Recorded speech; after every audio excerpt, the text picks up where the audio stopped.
Oke, bismillahirrahmanirrahim. Assalamualaikum warahmatullahi wabarakatuh. Sekarang kita lanjutkan ke materi selanjutnya ya. Masih tentang turunan fungsi kedua suatu fungsi. Oke, jadi yang akan kita bahas hari ini tentang masalah yang melibatkan turunan kedua suatu fungsi. Yang itu maksudnya untuk pertama-tama saya akan jelaskan dulu tentang fungsi naik dan fungsi turun. Sudah dijelaskan sih sebelumnya tentang fungsi naik dan fungsi turun, cuma ini tidak melibatkan turunan kedua. Yang kemarin hanya melibatkan turunan pertama, dan sebatas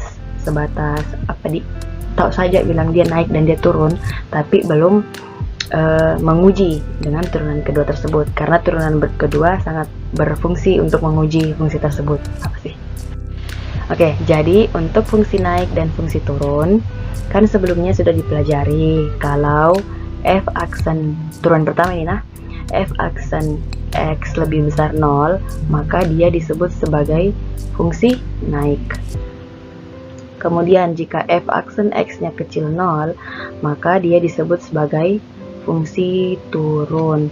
Nah, kalau dia f aksennya sama dengan 0, maka fungsi tersebut bukan fungsi naik dan bukan fungsi turun. Bukan fungsi naik dan turun, atau biasanya dia adalah titik stasionernya begitu.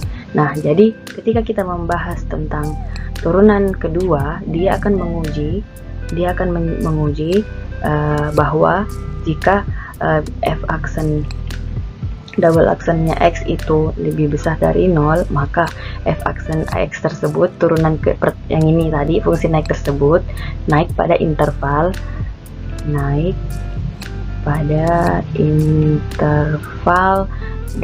A, B misalkan.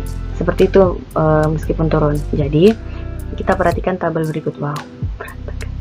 Misalnya sketsa grafiknya, misalnya kita menggunakan bahasanya bagus. Setelah kita uji begitu, setelah kita lakukan berbagai cara, tahapan terakhir adalah menguji ke turunan keduanya. Ketika dia lebih kecil dari 0, maka dia merupakan titik balik maksimum.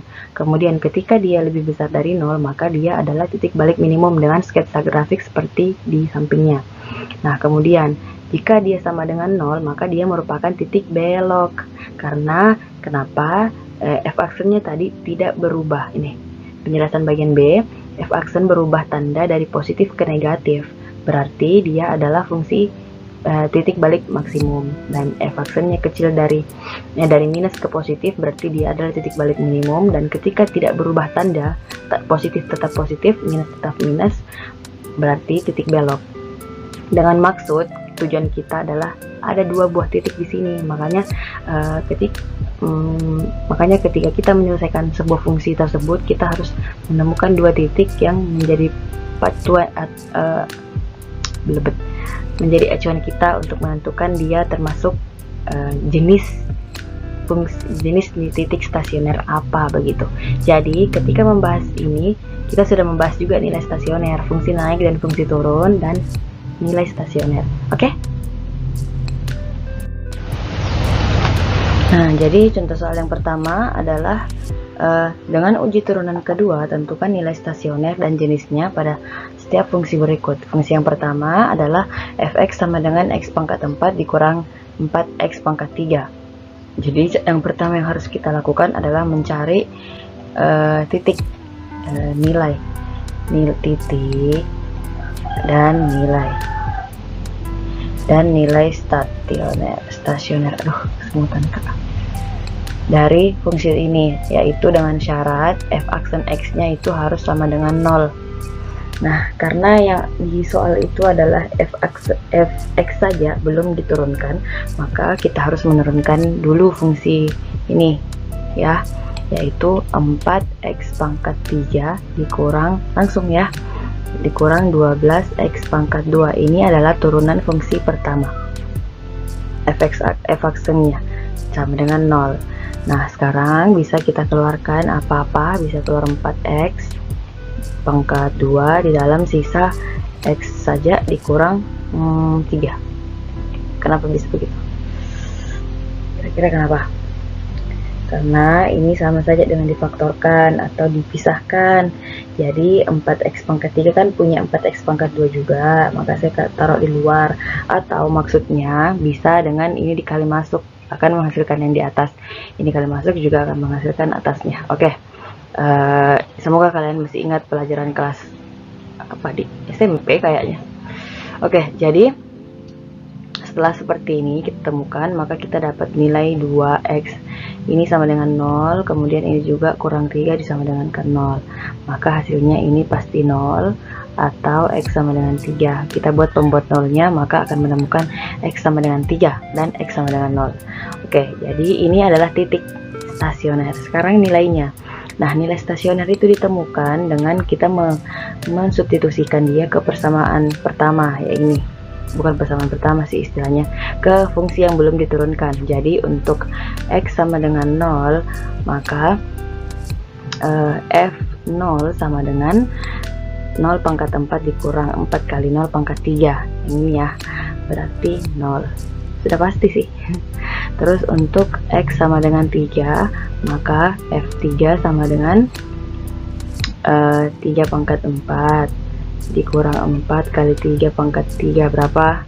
81 dikurang 4 kali 27, maka hasilnya adalah berapa? Minus 27. Jadi nilai stasionernya adalah 0 dan minus 27. Sekarang sisa menentukan yang kedua, cara yang kedua adalah menentukan jenis stasionernya. Sudah dijelaskan di tabel sebelum ini, sebelum contoh soal ini, ada di sana jenis-jenis titik stasioner.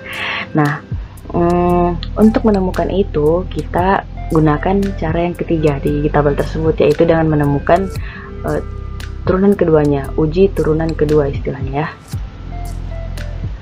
Turunan kedua.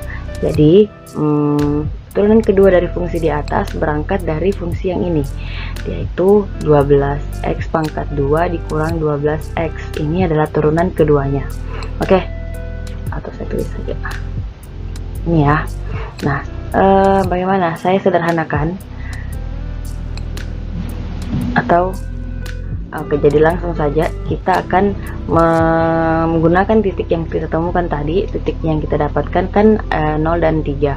Jadi untuk x sama dengan 3, 0 dulu, 0, maka f aksen ini 0 itu akan kita substitusikan ke turunan keduanya, diuji lewat turunan kedua, begitu maksudnya. Jadi 12 kali 0, pasti 0 ini deh, karena 12 kali 0. Oke, jadi jawabannya adalah 0. Kemudian f aksen 3 untuk x sama dengan 3 ya, maka akan menghasilkan 3, 12 kali 3 kurang 12 pangkat 2 ini kali 3, maka akan menghasilkan 12 kali 3, 12 kali 9 kurang 12 kali 3. Berapa hasilnya? Berapa? 36. Nah, 36 ini adalah lebih besar 0 dan ini sama dengan 0. Berarti kesimpulannya adalah tabel tersebut mengatakan bahwa sebuah titik stasioner tersebut disebut jika dia sama dengan 0, maka dia disebut sebagai titik belok. Oke. Kemudian jika dia lebih besar dari 0, maka dia disebut sebagai titik balik minimum. Nah, kesimpulannya bagaimana cara aku tulis gini? Nah, bagus. Gini ya. Jadi untuk titik bagaimana kesimpulannya untuk fungsi tersebut ya, dia mempunyai titik belok di titik 0,0. Kenapa? 0 titiknya 0x nya, kemudian hasilnya adalah 0 ini dan ini. Oke. Kemudian dia mempunyai titik balik maksimum di titik 3, minus 27. Paham sampai sejauh ini? Oke, nanti selanjutnya saya jelaskan di contoh selanjutnya ya.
Oke, jadi contoh selanjutnya tentang turunan kedua trigonometri ya. Yang tadi kan 2 contoh sebelumnya itu tidak pakai trigon, tapi itu juga sekalian untuk menjelaskan sama kalian kalau itu berlaku untuk fungsi aljabar. Jadi bagaimana kalau contoh soalnya adalah mengandung trigonometri. Oke, fokus, jangan kemana-mana, lanjut.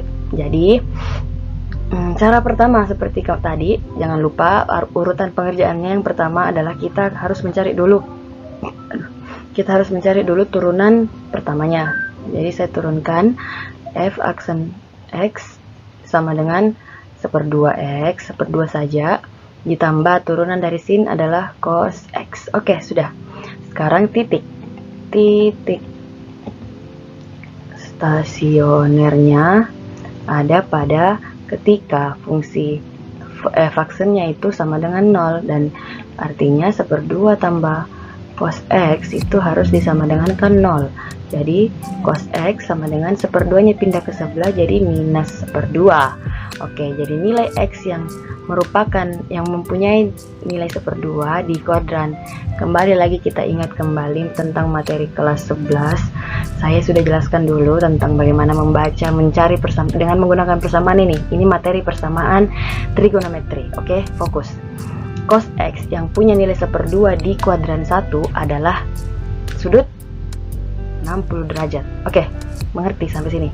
60 derajat. Dan kemudian karena kita butuh yang minus, berarti kita kembali ingat kalau nilai yang mempunyai nilai cos yang minus itu ada di kuadran 3 dan kuadran 2. Jadi sekarang gunakan rumus yang kita tahu untuk kuadran 2.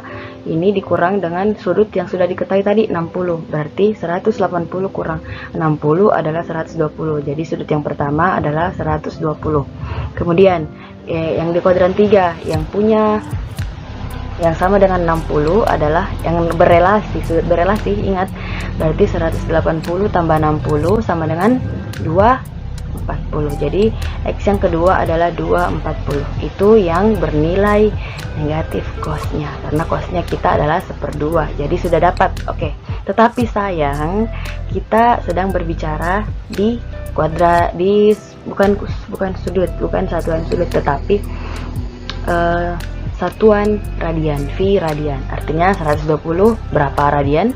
Caranya 120 dibagi 180 sama dengan masing-masing dibagi 60 akan menghasilkan 4/3, 6 bagi 6, 110 bagi 6, 2/3 V. Oke, kemudian 240 dibagi 180 sama dengan masing-masing bagi 60 berarti 44. Oke, jadi yang untuk dalam bentuk radiannya dia adalah 2/3 V dan 4/3 V. Lanjut, sudah ditemukan nilai x nya. Sekarang kita akan melanjutkan mengerjakan nilai stasionernya, yaitu dengan mensubstitusi nilai x ke fx. Oke, begini, ingat seperti itu.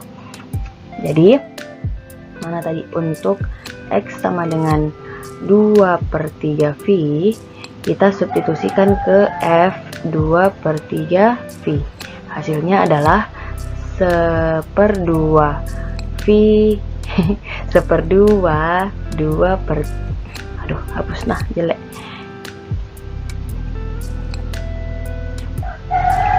Oke,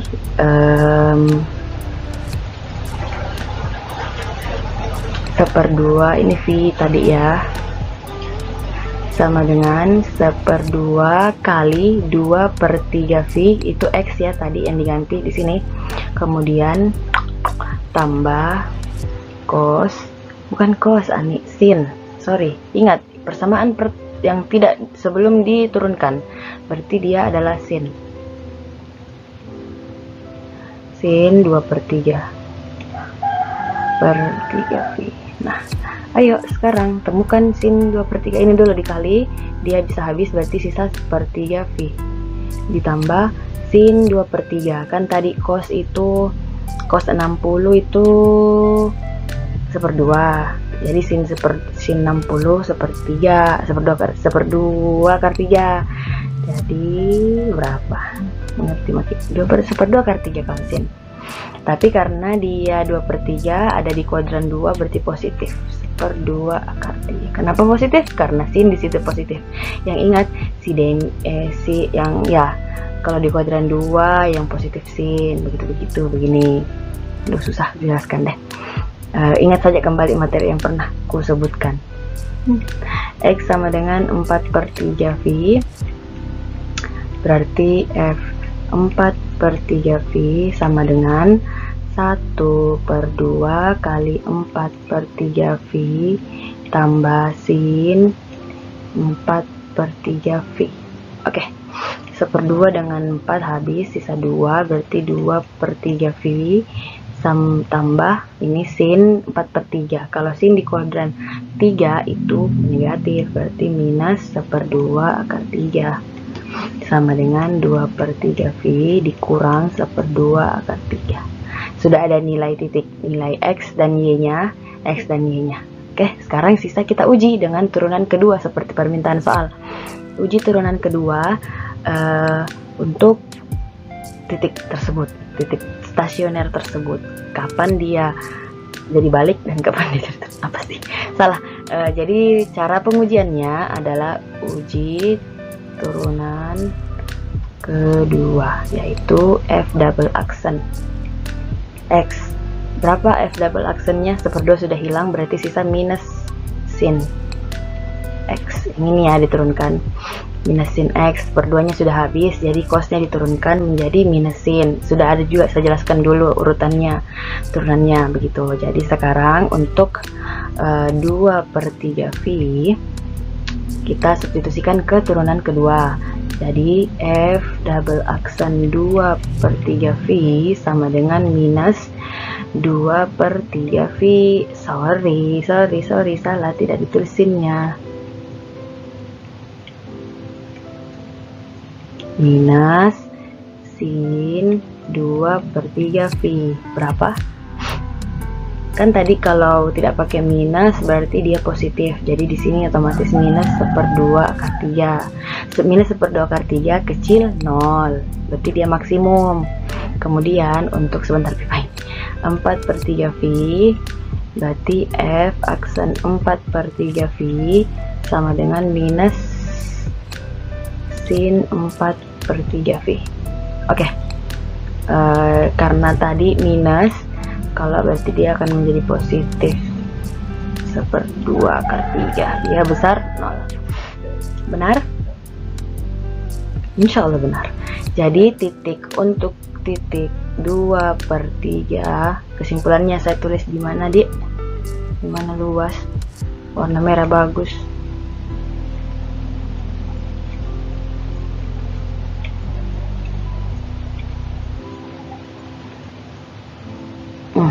Jadi untuk titik ini yang berkoma 2/3, 1/3V ditambah 1/2 akar 3 adalah titik balik maksimum. Kenapa? Karena dia kecil 0. Kemudian untuk titik 4/3, 2/3V kurang 1/2 akar 3 adalah titik balik minimum. Udah, begitu saja. Terima kasih. Oke, jadi sekian dulu. Terima kasih banyak atas perhatiannya. Terima kasih karena kalian masih mau mendengarkan penjelasan saya. Assalamualaikum warahmatullahi wabarakatuh.